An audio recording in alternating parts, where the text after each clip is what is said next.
दोस्तों, हनुमान जी को कलियुग में सबसे प्रमुख देवता माना जाता है। रामायण के सुंदरकांड और तुलसीदास की हनुमान चालीसा में बजरंगबली के चरित्र पर विस्तार से प्रकाश डाला गया है। इसके अनुसार हनुमान जी का किरदार हर रूप में लोगों के लिए प्रेरणादायक है।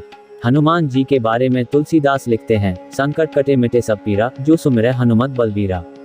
यानी हनुमान जी में हर तरह के कष्ट को दूर करने की क्षमता है।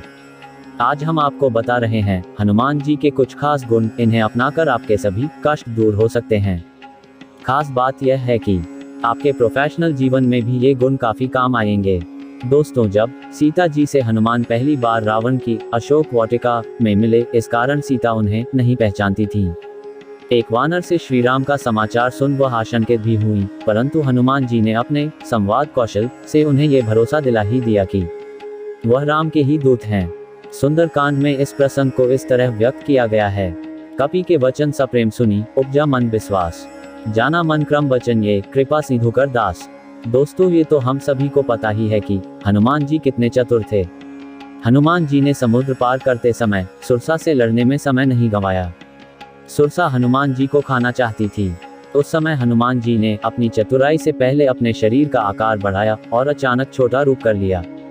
छोटा रूप करने के बाद हनुमान जी सुरसा के मुंह में प्रवेश करके वापस बाहर आ गए। हनुमान जी की इस चतुराई से सुरसा प्रसन्न हो गई और रास्ता छोड़ दिया। चतुराई की यह कला हम हनुमान जी से सीख सकते हैं। दोस्तों, हनुमान जी काफी आदर्शवादी थे।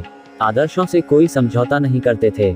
लंका में रावण के उपवन में हनुमान जी और मेघनाथ के मध्य हुए युद्ध में मेघनाथ ने ब्रह्मास्त्र का प्रयोग किया। हनुमान जी चाहते तो वह इसका तोड़ निकाल सकते थे, लेकिन उन्होंने ऐसा नहीं किया क्योंकि वह ब्रह्मास्त्र का महत्व कम नहीं करना चाहते थे। इसके लिए उन्होंने ब्रह्मास्त्र का तीव्र आघात सह लिया, हालांकि ये प्राणघातक भी हो सकता था। तुलसीदास जी ने इस पर हनुमान जी की मानसिकता का सूक्ष्म चित्रण किया है। ब्रह्मा अस्त्र ते ही साधा, कपि मन कीन्ह विचार, जो न ब्रहासर मानु, महिमा मिटाए अपार। बहुमुखी भूमिका में हनुमान जी काफी निपुण थे। हम अक्सर अपनी शक्ति और ज्ञान का प्रदर्शन करते रहते हैं, कई बार तो वहां भी जहां उसकी आवश्यकता भी नहीं होती। हनुमान चालीसा में लिखा है, सूक्ष्म रूप धरि सियन ही दिखावा, विकट रूप धरि लंक जरावा।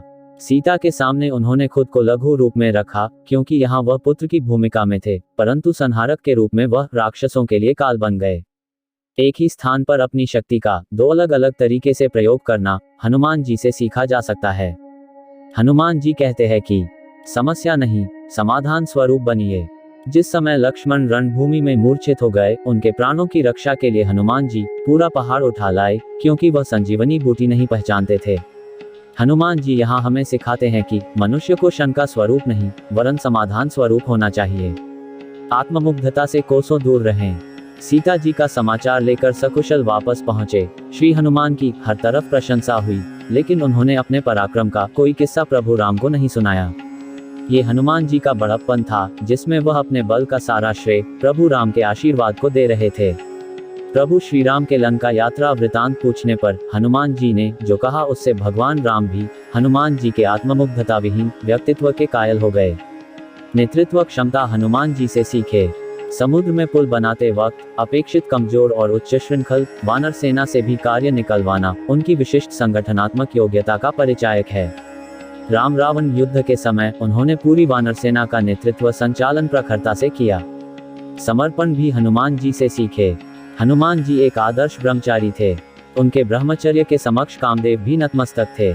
ये सत्य है कि श्री हनुमान विवाहित थे, परंतु उन्होंने यह विवाह एक विद्या की अनिवार्य शर्त को पूरा करने के लिए अपने गुरु भगवान सूर्यदेव के आदेश पर किया था।